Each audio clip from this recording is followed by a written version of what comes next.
Summer, 2001. Lake Fern, Vermont. A family picnic ended in silence when two young sisters disappeared within minutes. No witnesses, no footprints, only a toy ribbon left near the grass. Search teams swept every inch of forest, yet the woods gave nothing back. How could two children vanish in daylight, in a place surrounded by people, without a single cry for help? The Porter family had owned a cabin on the southern edge of the lake since before their daughters were born. Every July, they returned for a single week to mark the start of summer. It was their routine, predictable, safe, and ordinary. Elaine Porter was 33 that year, a teacher at the elementary school in Burlington. Her husband, Robert, was an engineer who believed life worked best when it followed a clear plan. Their two girls were inseparable. Grace, 7, endlessly curious, collecting pebbles and twigs like treasures, and Lucy, 4, shy, often hiding behind her sister, clutching the worn white rabbit she carried everywhere. The family had arrived the night before, unpacked the essentials, and promised the girls a picnic by the lake the next afternoon. That Saturday was clear, with a soft wind coming off the water. Robert grilled sandwiches on a small camp stove, while Elaine spread a blue and white blanket near the tree line. The girls ran between the grass and the shallow edge of the lake, laughing, their voices echoing in the still air. Neighbors who saw them later said it looked like a picture from a calendar. Nothing out of place, nothing to warn that the day would end any differently from the dozens before it. By mid-afternoon, the family began to clean up. Elaine packed paper plates and napkins into a trash bag, while Robert carried the cooler back to the car parked on the gravel lane just up from the clearing. It was a simple routine they'd done 100 times. He remembered later that the whole thing took less than 10 minutes. When he walked back down the small slope toward the blanket, he saw the open space of grass empty. The girls' sandals sat side by side, their plastic water bottles toppled, and the rabbit toy lay face down near the tree line. At first he thought they were playing a game, hide and seek maybe. He called out their names, expecting giggles in reply. When none came, his voice grew sharper. Elaine joined in, her tone half scolding, half laughing, calling, "Grace, Lucy, time to pack up." The sound of the wind through the pines was the only answer. The initial search lasted minutes that felt like hours. They circled the picnic area, walked down to the lake, checked the narrow trail leading to the cabin. Nothing. Not even footprints they could identify as the girls. Elaine ran to the nearest cabin, asking if anyone had seen two little girls. No one had. A woman remembered hearing children earlier, but thought they'd gone back to their parents. By the time Robert called the local ranger station, the sun had begun to dip behind the ridge, and the lake had taken on its evening calm, indifferent and still. Ranger Hal Dyer arrived first, driving an old truck with the county emblem faded on the side. He was tall, with the kind of steady voice meant to calm people in crisis. He spoke to Elaine and Robert separately, asked for details, took notes. "How long were they out of sight?" he asked Robert. 5 minutes? 10? Robert hesitated, calculating in his head. "Maybe 7, he said, though he wasn't sure anymore. "We were only up at the car. I could still see the blanket from there." Dyer nodded, his expression unreadable, and began setting up a perimeter. Within an hour, more officers arrived. Flashlights swept the forest floor as dusk settled. Dogs were brought in from the nearest county, their handlers calling commands into the growing dark. The air filled with the mechanical rhythm of searchers moving in lines, marking sections with tape and numbered stakes. Elaine stood near the car, clutching Lucy's stuffed rabbit against her chest. A deputy asked if she had recent photographs. She handed him 2, one from Easter, both girls in matching yellow dresses, and another from the previous Christmas, Grace missing a front tooth, Lucy half hiding behind her shoulder. The first night passed with no sign. The dogs lost the scent at the edge of the woods. No broken branches, no torn clothing, no sign of struggle. The following morning, volunteers arrived. Neighbors, hikers, even a few tourists who'd seen the notice on the radio. They combed the trails, the lake's edge, and the shallow coves where reeds grew thick. Helicopters circled above, their blades scattering ripples across the water. Still nothing. By the third day, state investigators joined the effort. The area around the porter's cabin became a base of operations. Detectives questioned everyone who had been near the lake that weekend. Boaters, campers, a delivery driver who'd passed on the main road. Theories shifted by the hour, from accident to animal attack to abduction. But each possibility fell apart under examination. No footprints that matched adult shoes besides the parents'. No drag marks, no vehicle tracks distinct from their own. Reporters began to appear, their vans parked along the narrow road. They filmed the search lines moving through the trees, the flashing lights of patrol cars reflected in the lake. The headlines called it the Lake Fern Mystery. Elaine refused to leave the site, sitting on the cabin steps through the night, listening to the radios crackle with coded updates. Each report sounded the same. Negative, nothing found, moving to next grid. Robert kept replaying the day in his mind, hunting for a detail he might have missed. Did someone pass on the trail while he was at the car? Was there a sound, an engine, footsteps, a bird startled into flight? Memory twisted under pressure, changing shape each time he examined it. By the end of the week, he wasn't sure what had been real. On the fifth day, the official statement was brief. The Franklin County Sheriff's Office announced that no evidence of foul play had been found, but that both girls were now considered missing under suspicious circumstances. The investigation would continue, but active ground search operations were being scaled back. A command center would remain open for tips. That evening, Elaine and Robert stood together at the lake's edge. The search boats had returned to shore, the voices of volunteers fading as engines started and tires rolled away over gravel. The sun dropped behind the hills, casting the lake in muted gold. Elaine held the stuffed rabbit in her hands, turning it over, brushing away a streak of dirt that refused to come off. "She never went anywhere without this," she said quietly. Robert didn't answer. When the final report for that day was filed at 5:42 p.m., the line entered under status contained only 3 words: both children missing. And from that moment on, no one ever saw Grace or Lucy Porter again. In the days that followed, Lake Fern ceased to be a vacation spot and became a staging ground. What had once been a quiet forest road now carried the steady rhythm of engines, radios, and boots. Yellow tape marked the entrance to the porter's cabin. Inside the tape, every branch and footprint became evidence. By the morning of July 15th, more than 50 people were involved. The Franklin County Sheriff's Office coordinated with the state police, a search and rescue team from Burlington, and volunteers from neighboring towns. Helicopters hovered low over the treetops, their shadows drifting across the water. Divers worked the shallows near the dock, though the current was gentle and visibility was poor. Ranger Hal Dyer, the first officer on scene, was assigned as local liaison. He'd lived in the area his entire life and knew the terrain better than anyone.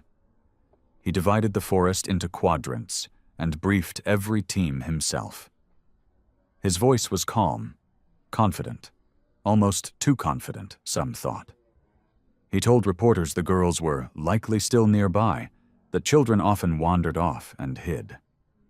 It sounded reassuring, but the parents knew it wasn't true. Grace had been a rule follower. Lucy rarely left her sister's side. Elaine stayed near the command tent, refusing rest.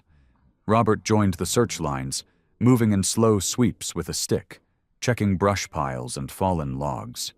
Each time someone called out, both parents froze, hearts hammering, only to hear nothing a moment later.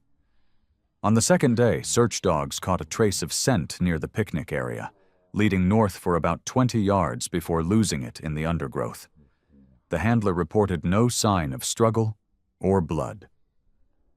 Just absence. The sheriff ordered a 1-mile perimeter search. Teams spaced an arm's length apart advanced through the woods, tagging every irregular patch of soil. A volunteer discovered a set of faint impressions in soft mud near a drainage ditch, small, possibly from a child's shoe. The prints led toward a stand of birch trees before disappearing into rock.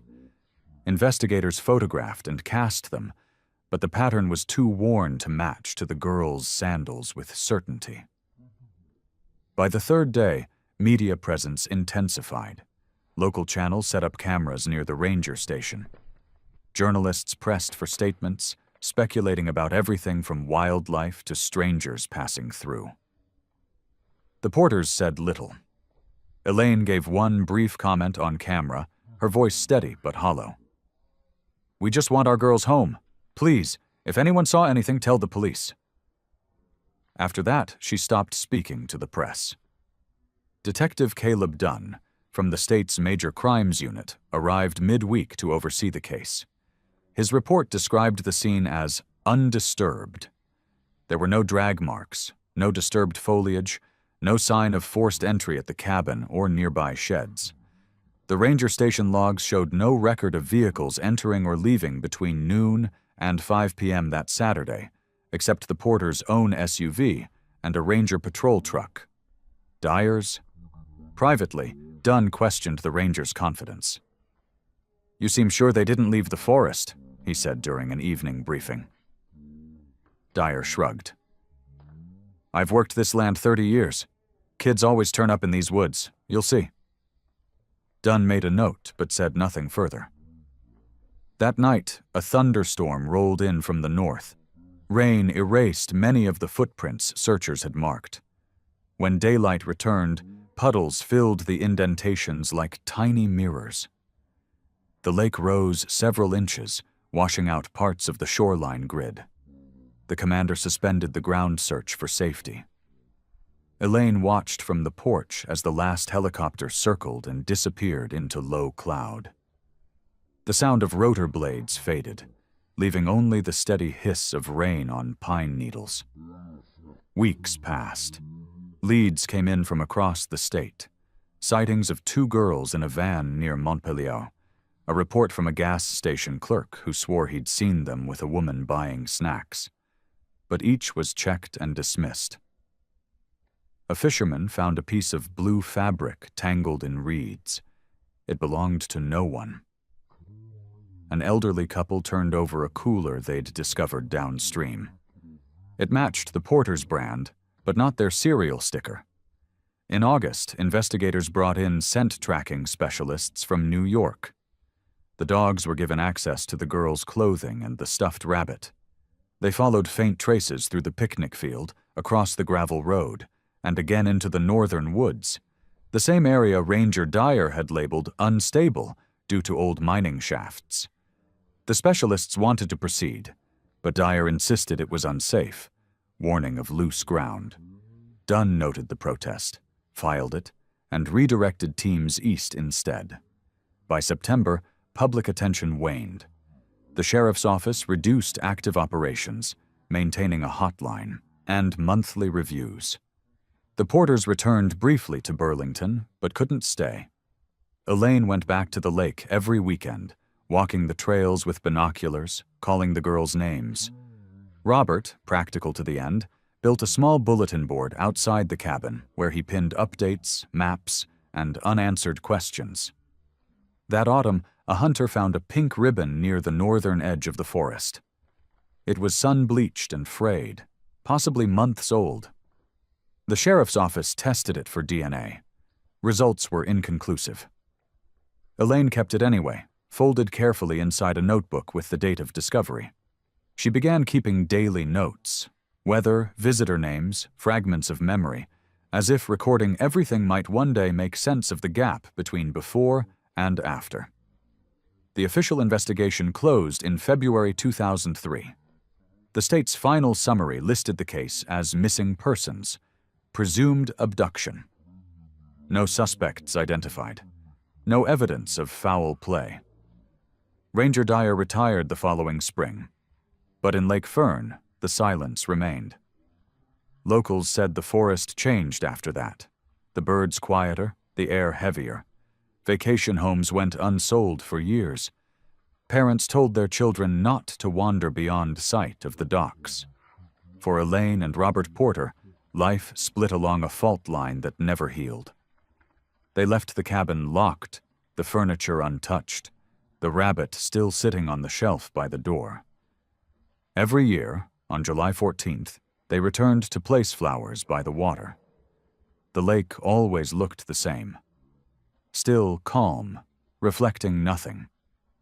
And somewhere beyond the northern tree line, in a stretch of forest that had defied every search, the question lingered like a pulse beneath the soil. If they were taken, by whom?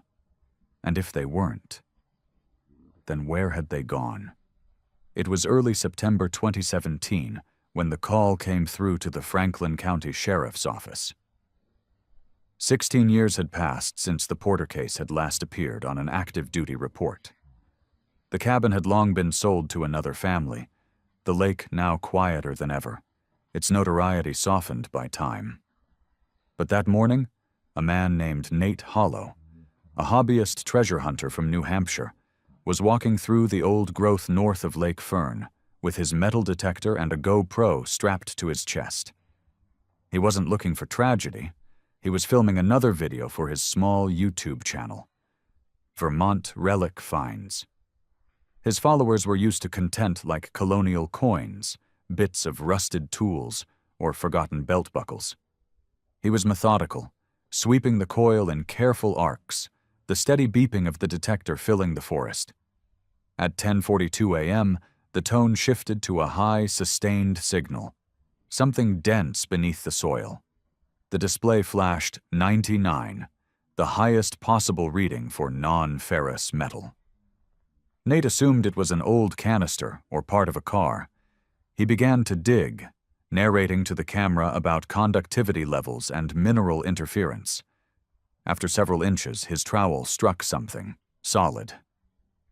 He cleared the dirt carefully, exposing a stainless steel surface. He brushed it off, revealing faint outlines of butterfly stickers, sun-faded but visible. The camera caught his voice drop. "Huh, that's odd. Looks like a kid's thermos." He lifted it, noticed the cap cracked, the metal dulled by years of moisture. Underneath, the ground felt hollow. He pressed lightly, and part of the soil collapsed, revealing a small cavity. That's when he stopped filming and called the authorities. By noon, a team of officers and forensic technicians had arrived. The scene was cordoned off under white tents. Beneath the topsoil, they discovered skeletal remains of a child, wrapped loosely in what was once a green gingham fabric. Forensic analysis later confirmed that it matched the dress Grace Porter had worn the day she disappeared. Detective Caleb Dunn, now a veteran investigator, was called out of semi-retirement to oversee the reopening of the case. When he arrived, he found the site disturbingly close to the original search perimeter, less than a mile from the picnic clearing. He recognized the coordinates immediately. It was the same northern section Ranger Dyer had once labeled unsafe. The first press briefing that evening was brief and cautious. Dunn told reporters that human remains have been found in the Lake Fern area and that identification was pending. He avoided speculation, though the implications were clear. Within hours, news outlets revived the story under headlines like "Lake Fern Mystery Reopened After 16 Years." When the call reached Elaine and Robert Porter, they were at home outside Burlington. The phone rang before sunrise. The number was unfamiliar, but something in the silence before the voice spoke told Elaine what it was. "Mrs. Porter," the detective said, "this is Caleb Dunn. I need you to come to the station. We found something related to your daughter's case." The drive to Franklin County felt unreal. The same route they had driven countless times, but now heavy with the past pressing in from every turn. At the station, Dunn met them with the same composed restraint he'd had years before. On the table in the interview room sat an evidence box. Inside, sealed in clear plastic, was the thermos. Tarnished, stickers peeling, but unmistakably Grace's. Elaine reached for it with trembling hands. "She never went anywhere without this," she whispered. Dunn nodded. "We found remains nearby. Preliminary assessment indicates one individual, female, approximately 7 years old. We're running dental comparisons now, but we need to prepare for the likelihood that it's Grace." The silence that followed felt endless. Robert leaned forward, elbows on his knees, his jaw locked. Elaine stared at the thermos as if looking through it. 16 years of uncertainty had ended in one object, small, ordinary, and final. When identification came back 2 days later, confirmation arrived. With clinical precision, Grace E. Porter, age 7, confirmed by dental match. Official cause of death, undetermined due to decomposition. No evidence of trauma visible. Forensic soil analysis suggested the burial had occurred within 48 hours of the disappearance. Elaine sat through the briefing without speaking. Robert asked questions about preservation, timelines, testing protocols, technical language to buffer the grief. Detective Dunn said they would re-examine all original evidence and reopen every line of inquiry. "This is no longer a missing persons file," he said. "It's a homicide investigation." The story spread quickly across regional media. "Treasure Hunter Solves Lake Fern Cold Case" became a headline repeated everywhere. Reporters retraced the Porters' old photos, broadcasting images of the girls beside the lake.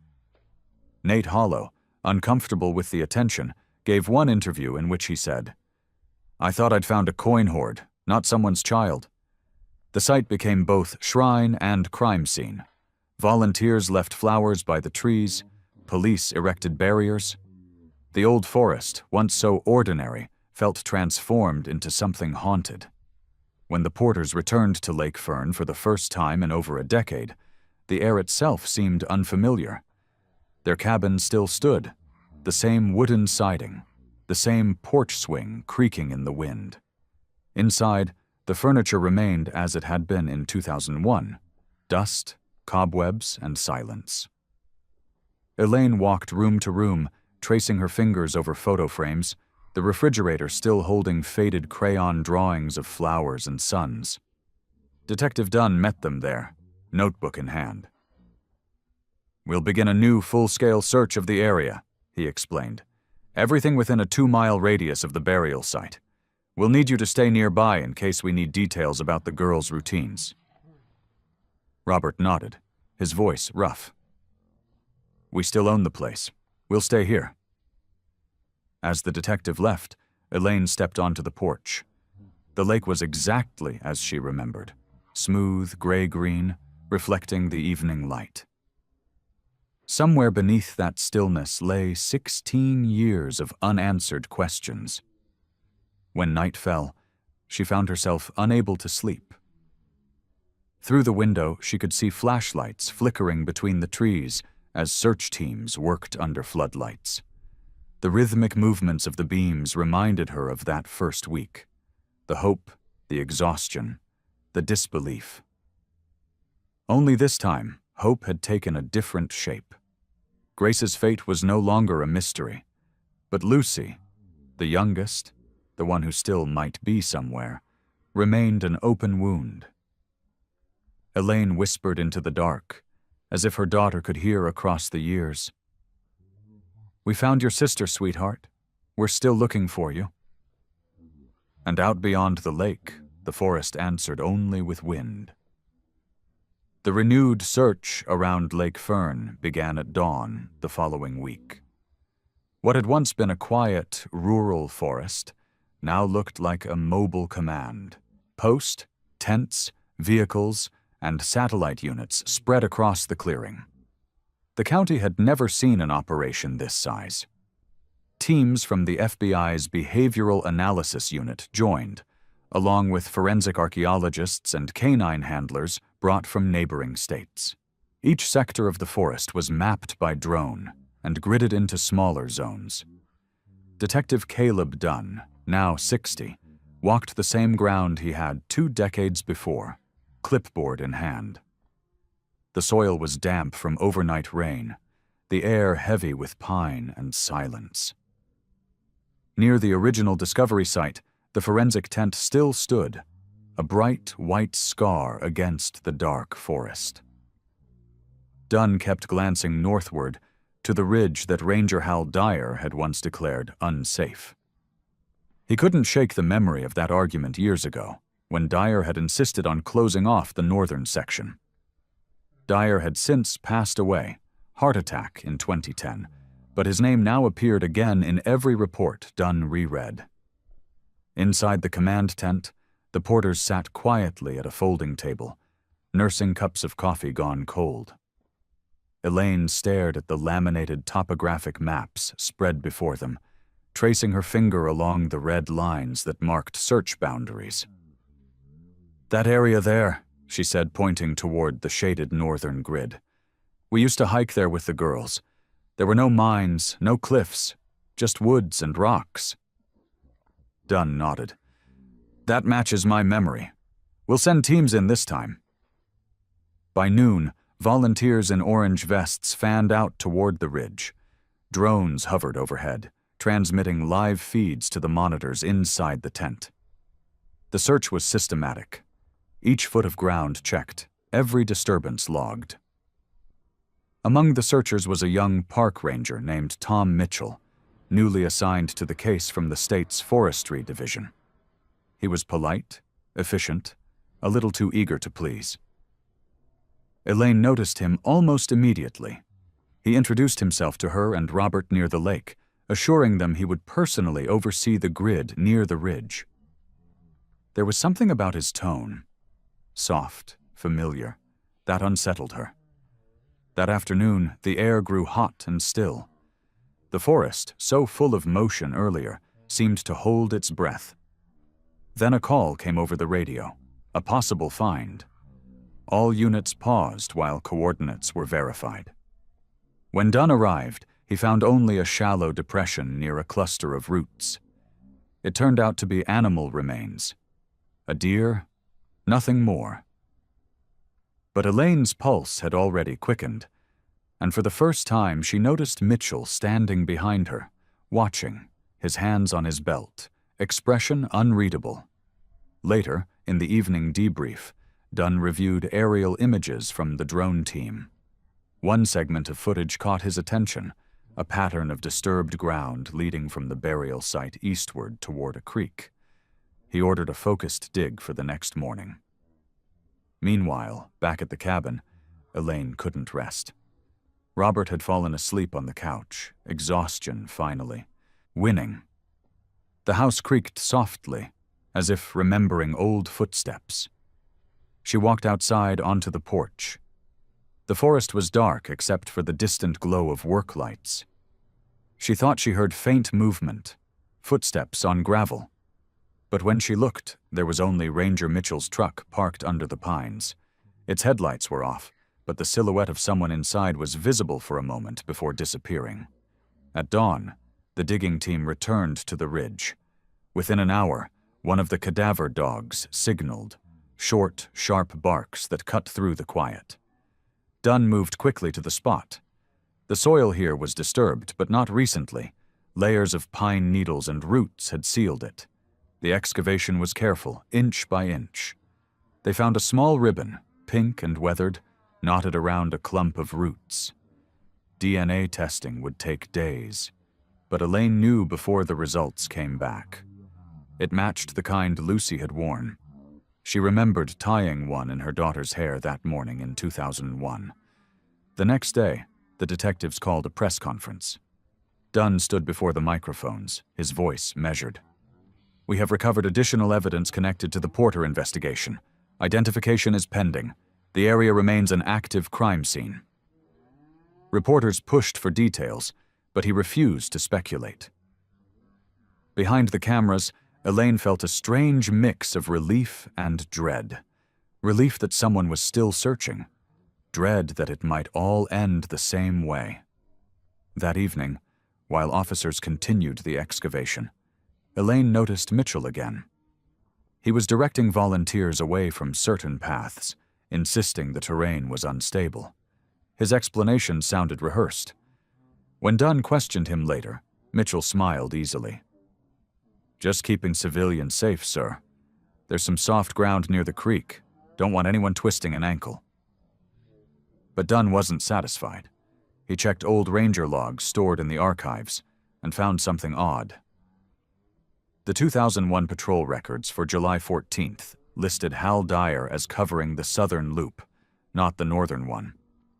Yet a second signature, scrawled and hard to read, appeared beside his. Assistant T. Mitchell. There had been a trainee ranger that summer, though his personnel file ended abruptly that same month. Dunn circled the name and stared at it for a long time. When he returned to the site, Mitchell was gone for the night. His truck, however, was still parked near the cabin. Dunn approached it quietly, his flashlight tracing the edge of the driver's window. Inside, on the passenger seat, lay a folded topographic map marked in pen. The markings matched the search grids, except for one area at the far north corner, shaded over in heavy ink, with the words "Unsafe Zone" written beside it. Dunn felt a chill crawl through him. He folded the map back and slipped it into an evidence bag. By the next morning, the search perimeter expanded to include the unsafe zone for the first time in 16 years. The terrain was rough, thick roots, uneven ground, but nothing dangerous enough to warrant exclusion. Halfway through the sweep, a volunteers detector went off again, faint but consistent. They marked the spot, began to dig. Within minutes, they uncovered a second cavity. Inside was a small box, metal, rusted, sealed tight. Dunn crouched beside it as a technician pried it open. Inside were children's items, carefully arranged: a hairbrush, a crayon drawing, a pair of small sandals, and a photograph of two girls smiling by the lake. Elaine recognized it instantly. The photo had been kept in the cabin, pinned to the fridge, until the day they vanished. She sank to her knees, whispering, "He came back here. Someone came back." Dunn didn't answer. His eyes drifted toward the ridge line, where the forest thickened into shadow. The wind picked up, carrying the faint metallic hum of distant machinery. Or maybe, he thought, just the echo of something buried too long.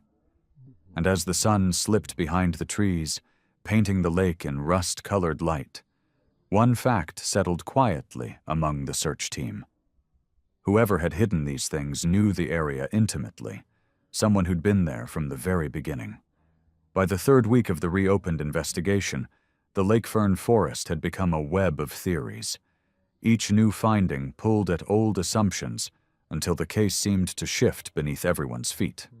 Forensic analysis confirmed that the ribbon and sandals belonged to Lucy Porter. The personal items found in the box were preserved deliberately, sealed with care, not buried in haste. Whoever placed them there hadn't wanted them destroyed by time. They wanted them found. Detective Caleb Dunn assembled a task force to review every name tied to the case. They cross-checked ranger rosters, volunteer lists, and archived witness statements. Out of 79 individuals involved in the 2001 search, one name appeared repeatedly: Tom Mitchell, the new ranger now back on duty. Dunn read through the old notes. Mitchell had been 24 then, recently hired, trained under Ranger Hal Dyer. His presence during the first investigation had been minimal on paper, yet several witnesses recalled him vividly, always nearby, eager to help, often volunteering to escort family members through the woods or deliver updates. Oddly, There were no formal activity logs for his hours during the critical 2 to 6 p.m. window on the day of the disappearance. The record simply said, "Patrol in progress." When Dunn called him in for a routine debrief, Mitchell arrived calm, uniform pressed, tone cooperative. He spoke warmly about the case, expressing sympathy for the Porters. But when Dunn casually asked about his work with Dyer in 2001, Mitchell's posture stiffened. "That was a long time ago," he said. "I was just following orders. Dyer told me to stay clear of the North Ridge because of sinkholes." "We've surveyed that ridge now," Dunn replied. "No sinkholes, just dense trees." Mitchell smiled thinly. "Maybe they filled in over time." After he left, Dunn replayed the interview recording twice. The man's voice was steady, but at the mention of the ridge, there was a slight hitch in breathing, a microsecond of pause. Dunn sent the audio to the FBI's behavioral unit. Their response came the next day. "Possible stress indicator at references to the northern zone. Recommend close surveillance." Meanwhile, the Porters remained near the lake under police protection, though protection from what no one could yet say. Elaine moved through the cabin as though retracing her own past, noticing things she hadn't before. Faint shoe prints near the porch, a smell of smoke lingering from somewhere deeper in the woods. Robert grew increasingly withdrawn, his grief turning into quiet suspicion. He told Dunn one evening, "That ranger, the young one, Mitchell, he's too comfortable here. Walks like he owns the place." That same night, as rain began to fall over the camp, a patrol drone captured thermal footage of a figure moving alone near the dig site, long after curfew, past the security perimeter. The next morning, Dunn reviewed the video.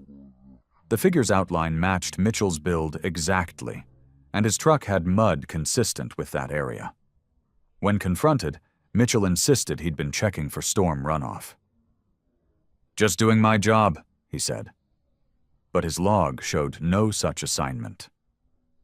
The tension broke 2 days later. Around noon, a search team in the northern zone discovered a makeshift shelter, partially buried under leaves and debris. Inside were old ranger supplies, dated early 2000s, maps, rope, fuel canisters, and a rusted badge marked T. Mitchell, Assist. Among them was a plastic folder wrapped in waterproof material. Inside were photographs, dozens of them. Some were ordinary: trees, lake reflections, picnic areas. But in the background of several, 2 small girls could be seen playing near the edge of the woods. In one, a man's shadow stretched across the grass, a tall figure in ranger boots. When Dunn arrived at the scene, his expression barely changed, but his voice took on a weight that made everyone quiet. "Bag everything," he ordered. "Full chain of custody, and find him." They located Mitchell 2 hours later, not at the command post, but at the old ranger cabin 5 miles south, the same one Dyer had once used. The door was locked from inside. When officers entered, the room was immaculate. Bed made, uniforms hung in perfect order. On the table sat a small box, identical to the one found near the ridge. Inside were another child's belongings: a ribbon, a pair of worn sneakers, a toy compass. No body accompanied them. Mitchell was standing at the back window, staring into the rain. "I knew you'd come," he said quietly when Dunn entered. His tone was oddly peaceful. "You shouldn't have opened the ground. Some things are meant to stay buried." "Where's Lucy Porter?" Dunn asked. Mitchell didn't turn. "She left a long time ago." "Did you take her?" He exhaled slowly. "You all think in straight lines. Taken, kept, lost, found. But the forest doesn't work like that. People wander in, and sometimes they don't wander back out. That's all." Dunn signaled the officers behind him to move closer. "You were here in 2001, he said. "You directed the search away from the north. You buried those keepsakes." Why? Mitchell's lips curved faintly. To protect what was left.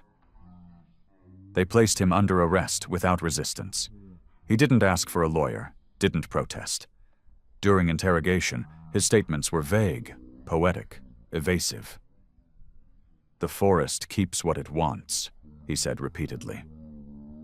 When pressed about the photographs, he admitted taking them, but claimed they were part of documentation for a children's nature program that never happened.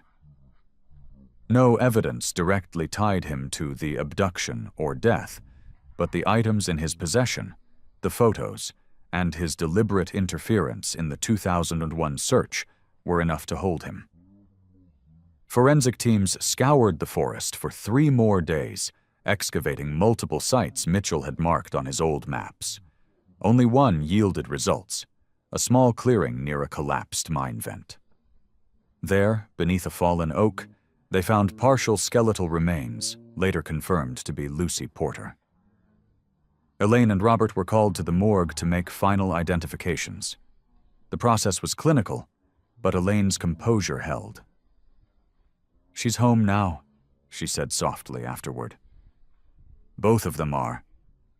When reporters asked Dunn for comment, he spoke with measured gravity. This case was built on silence. Silence from the land, from the people, from the truth itself. It took 16 years and one chance discovery to make it speak again. Tom Mitchell was formally charged with obstruction of justice, evidence tampering, and later homicide after forensic timelines placed the burial within days of the disappearance. During his trial, he said little. In his final statement, he looked at the judge and said, "They wanted to stay here. I just made sure they never left." He was sentenced to life without parole. Yet even with the verdict, the questions didn't end. There was no proof he'd acted alone. Some of the old maps contained markings that predated his employment.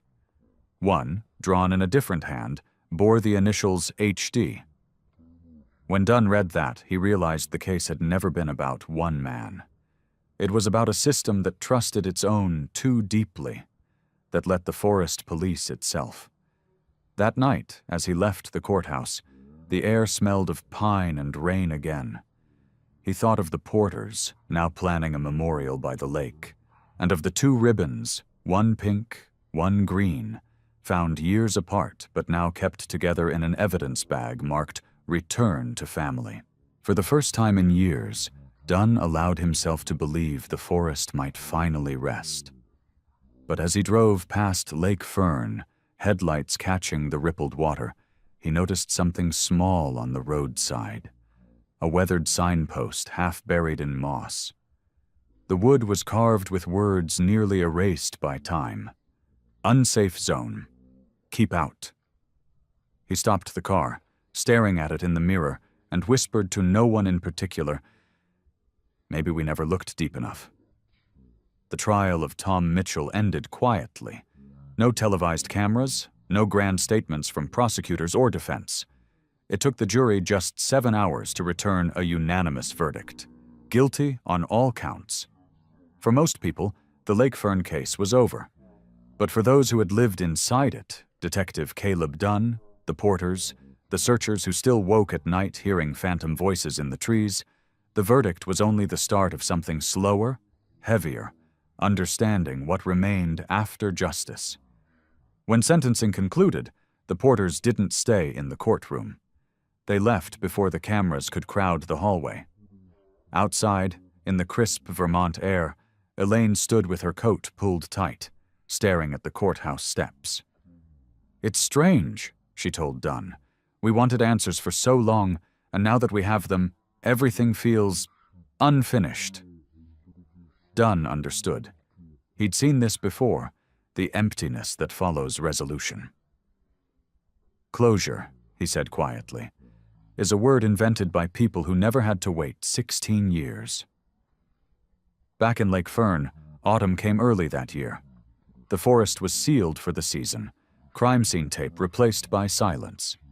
Local authorities converted part of the old picnic grounds into a memorial. 2 benches facing the lake, a plaque between them engraved simply, "For Grace and Lucy Porter, found, remembered, free. Visitors began to come again. Families brought flowers. Strangers left small ribbons tied to branches.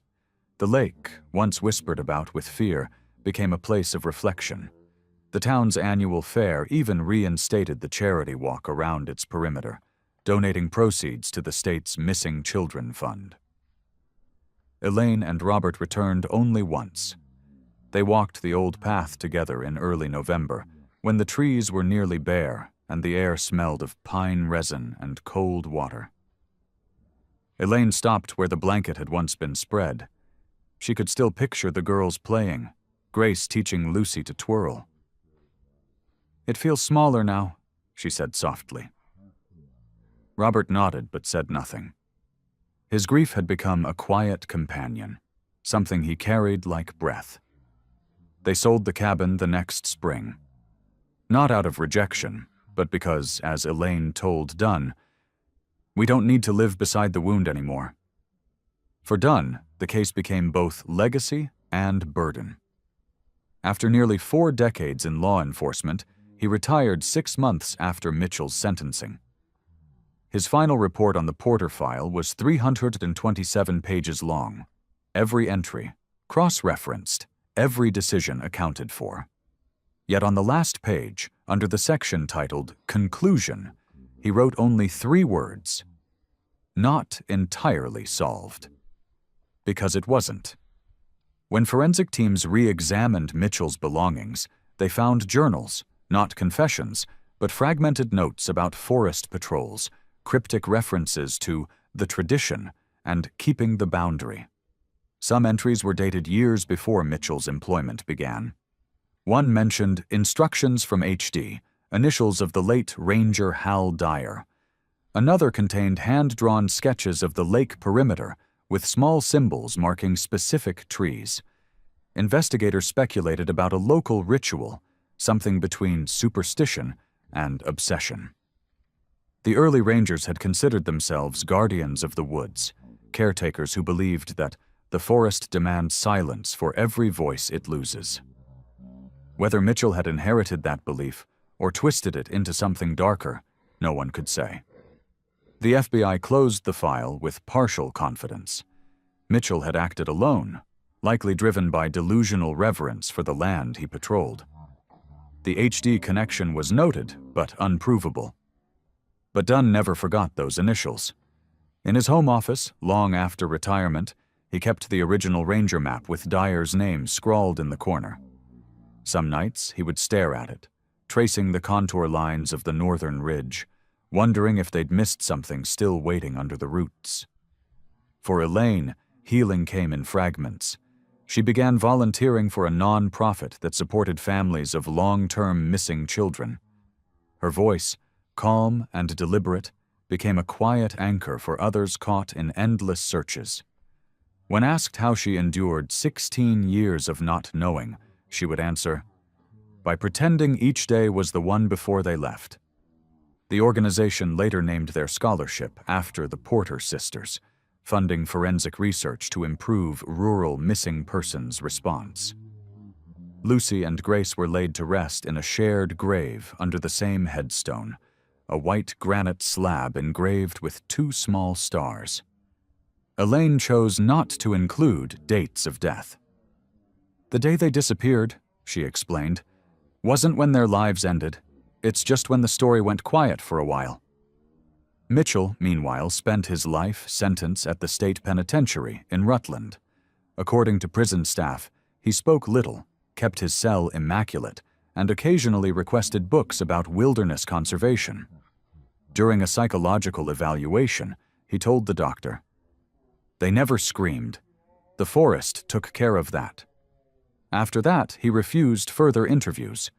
In 2021, 4 years after his conviction, he was found unresponsive in his cell. Cause of death? Natural causes. No family came forward to claim the body. The prison buried him in an unmarked grave near the boundary fence. The irony didn't escape Dunn when he read the news. After a lifetime guarding boundaries, Mitchell had ended beneath one. The years that followed were quieter. Lake Fern returned to the rhythm it had before the disappearances.